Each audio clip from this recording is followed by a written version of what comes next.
मान्य और विधायक श्री तारा प्रसाद वाहिनीपति। मैडम गला सरकार रे बरिगुमा ब्लॉक ओडिशार सबुठ बड़ ब्लॉक 32टी पंचायत गला सरकार शेरगढ़ ब्लॉक को म्युनिसिपालिटी एनएसी रे मान्यता देवाई सरकार घोषणा कले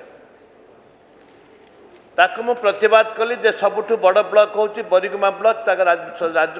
ए विधानसभा बारंबार प्रश्न उठुची तत्कालीन समय तत्कालीन सरकार बरिगुमा को नहीं बहु ब्लॉक रे बहु पंचायत रे घोषणा कले पंचायत पंचायत एनएसी को घोषणा कले मोर स्पष्ट प्रश्न होचे माननीय मंत्री को युव मंत्री यार नजर रखिए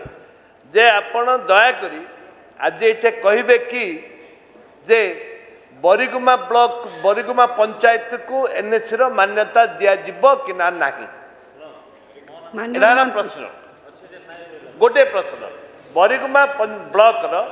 बरिगुमा पंचायत को एनएसी रो मान्यता दिया जिवो कि ना नहीं तत्कालीन सरकार द्वितीय पर्यायर घोषणा करथिले।